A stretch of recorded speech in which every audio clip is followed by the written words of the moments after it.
Barcelona is back to the Camp Nou and Barcelona is back to the winning ways. After a long wait, Barcelona camp नू में अपने Spotify camp नू में वापस आ चुकी है। अभी भी फुल कैपेसिटी में ओपन नहीं हुआ ग्राउंड। 45,000 टेम्परेरी प्रेजेंस थी क्राउड की, बट स्टिल बार्सिलोना के लिए एक बहुत बड़ी न्यूज़ है, बहुत हिस्टोरिकल डे था, क्योंकि स्पॉटिफाई कैंप नू ही वो ग्राउंड है जिसमें बार्सिलोना की लेगेसी है, सारी सारी हिस्ट्री है, जितने लेजेंड्स आए उन्होंने वहाँ खेला है। तो वहाँ वापस आना एक बहुत बहुत बड़ा पॉजिटिव साइन था, और ये ऑब्वियसली बार्सिलोना को बूस्ट भी देगी। क्राउड, अपने होम क्राउड के सामने खेलना, और एक दो जब ये फुली रेनोवेट हो जाएगा तो अबाउट नियरली और may be more than 1 lakh capacity से ज़्यादा क्राउड के सामने खेलना, it will be huge boost for Barcelona. लेकिन ये सब फ्यूचर की बात है। आज बात करेंगे बार्सिलोना के आज के मैच की और आज की परफॉर्मेंस की। आफ्टर लॉन्ग टाइम एक डोमिनेटिंग परफॉर्मेंस। कहीं भी गेम के किसी भी टाइम ऐसे नहीं लगा कि बार्सिलोना ने स्ट्रगल किया है। फर्स्ट हाफ के एक बीच में फेज आया था जहाँ थोड़ा सा ऑफ हुई थी ऑफेंसिव वे में, लेकिन थ्रू आउट द मैच देखें तो बार्सिलोना की बहुत शानदार परफॉर्मेंस, हर प्लेयर ने बहुत अच्छा परफॉर्म किया। हम इवेंट वाइज बात करते हैं, अगर हम स्टार्ट में बात करें तो बार्सिलोना ने स्टार्ट में बहुत अच्छा अटैक किया, बहुत अच्छा उन्होंने फ्रंट फुट पे बार्सिलोना रही और एथलेटिक को बहुत बैक फुट पे रखा। हमें पता था कि नेस्टो वेलवेर्डे की जो टीम होती है वो डिफेंसिवली स्ट्रॉन्ग होती है। इवन जब वो बार्सिलोना में भी था, वो ब्यूटीफुल फुटबॉल खेलने के माहिर नहीं था, वो सिर्फ जीतने का माहिर था और वो पॉइंट्स ले जाता था, ब्यूटीफुल फुटबॉल नहीं होता था। लेकिन और एक और बात जो इस नेस्टो वेलवेर्डे के एथलेटिक के बारे में है वो ये कि वो बार्सिलोना के बाद they are the third most defensive team जो कि हाई लाइन खिलाती है। थर्ड हाई लाइन टीम है वो, थर्ड नंबर पर सबसे ज़्यादा हाई लाइन खिलाती है। तो कहीं ना कहीं डिफेंसिव भी उनकी अप्रोच बार्सिलोना से मिलती जुलती थी। तो ये तो पता था कि टू एंड फ्रो गेम होगी, मोशन में गेम होगी, गोल्स होंगे इस गेम में। लेकिन एथलेटिक क्योंकि वो इंजरी से भी सफ़र कर रही थी, तो वो बार्सिलोना को ज़्यादा तंग नहीं कर सकी ऑफेंसिवली, और बार्सिलोना को ज़्यादा डिफेंसिवली कोई काम करना नहीं पड़ा। और सेकंड हाफ में वैसे रेड कार्ड मिल गया, तो they literally had nothing to do defensively in the whole match almost. तो पहला गोल अगर हम बात करें तो वो लेवेंडोस्की डिजर्व करता था। स्टार्टिंग के मिनट्स में Lewandowski was very fragile, he was moving, he was more involve in the game, और उनको वो गोल मिला, वो डिजर्व करते हैं। लेवेंडोस्की को इस सीजन मैंने पहली दफ़ा फ्रीली मूव करते हुए देखा। और सिमिलरली लमीन यमाल को भी after long time he is getting better with time, और आज भी उनको बहुत फ्रीली मूव करते देखा है। He was dribbling past players, he was creating chances. Start में इन दोनों ने ही बहुत ज़्यादा मसले खड़े किए थे एथलेटिक के लिए, और फिर वहाँ गोल आया। और फिर ऑब्वियसली लमीन की assist to Ferran Torres, brilliant, क्या कह सकते हैं, ट्रिवियल असिस्ट, जस्ट ब्यूटीफुल।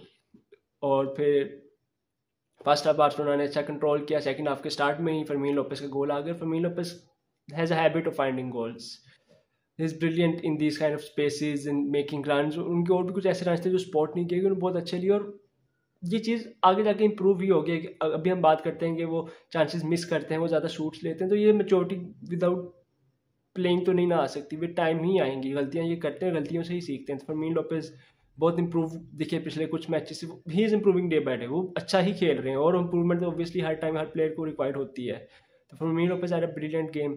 इसके अलावा फेरन टोरेस के बारे में लोग अक्सर उनकी परफॉर्मेंस को अंडर एस्टिमेट कर देते हैं, लेकिन हमें ये देखना होगा, उन्होंने सेकंड हाफ में गोल किया, ब्रेस मारा, और हमें देखना होगा कि वो कितना अच्छा लिंक अप करते हैं, वो टीम के लिए खेलते हैं। He gives his everything, maybe sometimes he miss sitters, maybe sometimes he doesn't live up to the expectation, या एक उनका दिमाग में पर्सपेक्टिव फैंस की ये बन गया कि वो अच्छी परफॉर्मेंस देते, वो अच्छा भी खेल लें तो उतना अप्रिशिएट नहीं किया जाता। लेकिन Ferran Torres is a very important player. ऐसी ही बेंच स्ट्रेंथ होती है बड़ी टीम्स की। अगर हम देखें पिछले सीजन से सिटी, लिवरपूल, इन सबको, तो उन्होंने ऐसी बेंच स्ट्रेंथ होती है, उनके ऐसे प्लेयर्स अवेलेबल होते हैं जो कि जो अनअवेलेबल हो मेन प्लेयर्स, तो उनकी अनअवेलेबिलिटी पर वो बूट्स फिल कर सके। फेरन टोरेस श्योरली मेरे ख्याल से परफेक्ट प्लेयर है। इसके बाद अगर हम बात करें Eric Garcia, for me the man of the match, उस बंदे के बारे में क्या कहें। मतलब नो मैटर आप उसको राइट बैक खिला दो, आप उसको सेंटर बैक खिला लो, आप उसको पिवट पोजीशन पे खिला लो, वो टेक्निकली गोल भी आपको देता है, हेडर्स विन करता है डिस्पाइट हिज लो हाइट। इतना वो बड़ा नहीं, लेकिन वो हेडर्स भी विन करता है, टेक्निकली गोल्स भी वो कंट्रीब्यूट करता है। इवन लेफ्ट बैक भी खेला हुआ है सीजन के स्टार्ट में। He is the most improve player and the most complete player for me in Barcelona squad. आप उसको जहाँ डाल दोगे वो बगैर कोई शिकायत करे वो परफॉर्मेंस देता है। For me he was the best on the pitch today, और उन्होंने स्ट्रॉन्ग परफॉर्मेंस भी दी। कहीं भी मुझे कोई भी ऐसा मोमेंट नहीं था जहां बार्सिलोना फैंस मिस करते नजर आए होंगे पैड्री को या फ्रैंकी को। ऑब्वियसली वो quality of the ball, creativity वो तो मिस होगी, लेकिन he gave a very strong performance. उसके अलावा डैनी ओल्मो इम्प्रूव परफॉर्मेंस थी आज उनकी। परफॉर्मेंस में इतना डिसपॉइंट नहीं था, क्योंकि कभी कभी तो बिल्कुल गायब भी हो जाते हैं अगर हम देखें उनको, लेकिन आज 10 बंदों के बाद उन्होंने वो ज़्यादा ही गेम में इन्वॉल्व हुए, जो कि एक पॉजिटिव साइन है। क्योंकि आज चेल्सी गेम आ रही है, मेरे ख्याल से वहाँ चेल्सी वाली गेम में फ्रैंकी के साथ फरमीन और ओल्मो ही स्टार्ट करेंगे, तो उनका थोड़ा सा कॉन्फिडेंस आना बहुत ज़रूरी था। और इसके अलावा फिर सब्स्टिट्यूट होकर आए रफीनिया, मार्क बर्नाल, उनको भी मिनट्स मिले, तो बहुत बहुत पॉजिटिव साइंस थे ये भी। बार्सिलोना के जॉन गार्सिया अगेन इंजरी से वापस आए हैं, पॉजिटिव न्यूज़। कुछ खास उनको करना नहीं पड़ा,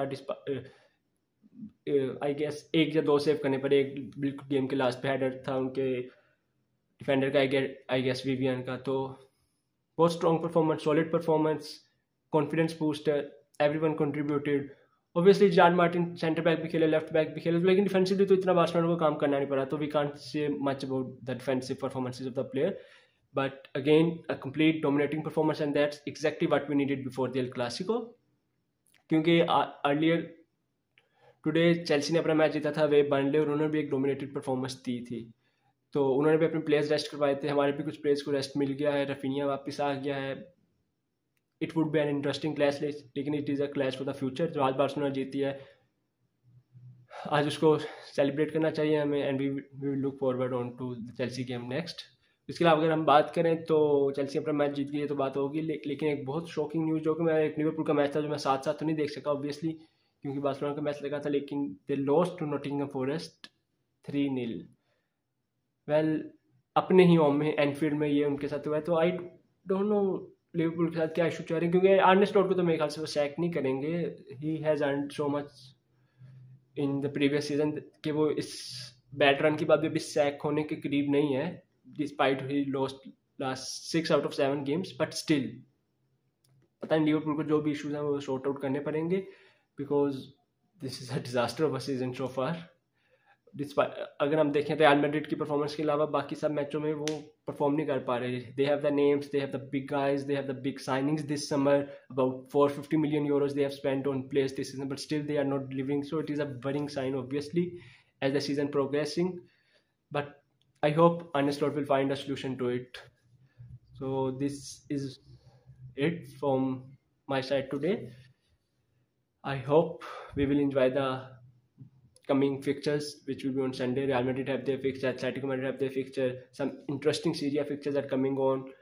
और अभी मैं यहाँ बैठा हूँ तो मैनचेस्टर सिटी और न्यूकासल का मैच भी लगा हुआ है, तो और कल लंदन डर्बी भी है टॉटनहम और आर्सेनल की, तो a lot of exciting football is on the way. I will catch you guys soon. Goodbye.